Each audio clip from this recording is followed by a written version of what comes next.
Hey guys, it's Angel here, and today I'm going to be showing you how to get these grungy gradient lace nails. And also, I apologize for my voice. I'm sounding a little husky right now because it's kind of late at night when I'm doing this, and my voice is just like, screw you bitch, I'm going to bed, good night. And you may be asking yourself, what is so grungy about that gradient? Well, unfortunately the lace kind of covered it up, but what's underneath is magical grungy goodness. The gradient is actually a decal that I made using the biggest stamper that I have ever seen, and I don't think anybody has come out with one bigger yet. Check this baby out. This is the Mochi Stamper from Bundle Monster. I have it linked down below. If you don't believe me this is a real thing, you can go check it out. I've had this for a few months now, and I used it in a few mini tutorials over on Instagram, but I haven't done a full-length tutorial, so I thought it was about time, and this is what I did. The first minute that I got it, I was like, I need to play with this. I could not help myself. Look at it. I mean, what is this? Not only is it a stamper, but it's also a weapon. Okay, let's put it back right where it belongs. Ah, just kidding. I wasn't done with it. Okay, playtime is over. Let's paint our nails. Here I'm putting on my base coat. This is Gridlock Lacquer Base and Mortar. And then I applied one coat of China Glaze white on white, even though I was using a decal, because just in case they were sheer in certain spots, I wanted to make sure the whole nail was opaque. To make the decal, I applied blobs of polish onto the stamper. So this is Orly Put the Top Down, Orly Risky Behavior, and then Orly Scenic Route. And then before the polish had a chance to dry, I took a scraper that you use for nail stamping and just kind of dragged the colors down. I tried to blend them a little bit, but leave them unblended so that they looked grungy. That was the effect I was going for. See? Grunge gradient. Makes sense now. I made 2 decals at a time while they were drying. So here I'm applying the polishes again, and the key to this is to just kind of lightly scrape the scraper over it, because if you scrape too hard, you're just going to scrape the polish right off of the stamper. So light scraping, and you gotta kind of work quick. You can practice with, crappy polishes that you don't care if you waste. While the decals were slightly drying, I applied a sticky layer. So this is Yellow Stopper base coat, and it'll help my nail be tacky to get the decal to attach better. I let the decals dry for only about 5 minutes. I didn't want them to be crunchy. You want them to be pliable and bendable and peely. So I peeled up the edges with the blunt end of a mini orange stick, and as you can see, they are not 100% dry. Then gently lay the decal across your tacky nail, and you really only got one shot. So think of what section of the decal you want to be on the nail. Don't mess it up. That's not very encouraging of me. You can do it, guys. Once you have it laid down, you can use your finger to just gently press down, and it will better attach it to your nail. And then you can just use a pointy stick, aka an orange stick, to work out any wrinkles or air bubbles that you see.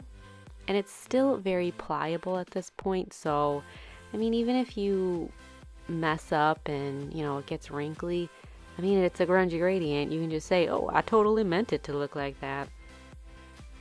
And since the decal isn't dry, you can use the orange stick to basically just cut away the excess parts of the decal. And this is really the main reason why I decided to do this when they were more tacky than dry, because getting decals on is like the hardest thing. I struggle with it, but this is almost like a nail art hack. I feel like this could almost be like an infomercial. Don't have time for gradients? Do you suck at applying decals? Then do we have the solution for you. Grungy Gradient Moist Decals. Ew, moist decals. Never mind, this is a disgusting infomercial. I hate the word moist. It's just so moist. Ew.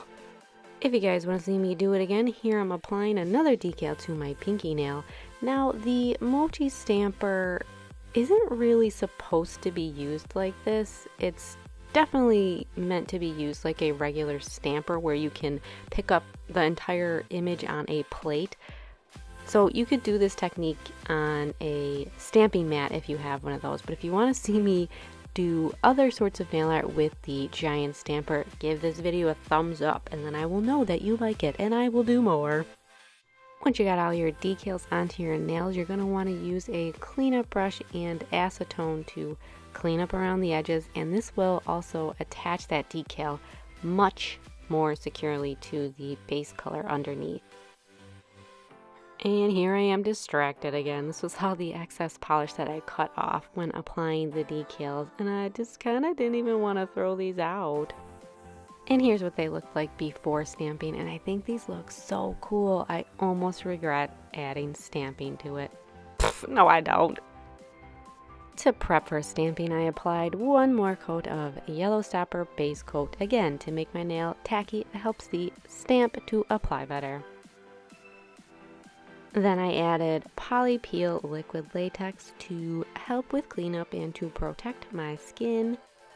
A few videos back I used a stamp plate brand named Ejiubas, and I still don't know how to pronounce it, and I was iffy on their quality, but after using them with a actual stamping polish, I love them. They're great, they're etched nice, they have good pickup, I recommend them. And here I used it with the brand new giant clear stamper from Clear Jelly Stamper, and this is a winning combo. This stamper is great. It is linked down below. You can use my coupon code TWISTAR for 10% off. Look at how huge this stamper is. You can see everything. This will make placement so easy, and because it's so large, there's no distortion, so you can really see where you're going to put that image. I had let the polish dry on the stamper for a really long time, probably like 5 minutes, so that's why this looks a little wrinkly here, but once you put top coat on, it's perfectly smooth. Now you'll see here on this other nail, I transferred this really quick. It was probably only like 30 seconds, so once I take the stamper off, you'll see it's nice and smooth. And then the best, most funnest part, ripping off that liquid latex. After a little more cleanup, I applied HK Girl Quick Dry Top Coat to all nails, and I used a heavy coat to make sure I didn't smear that black stamping. So what do you guys think of this? Should I do more grunge gradients? I think this could be so cool in other color combos. If you want to watch some more neon nail art tutorials, you can click in the upper right hand corner to check out my neon nail art playlist, and I will link it down below.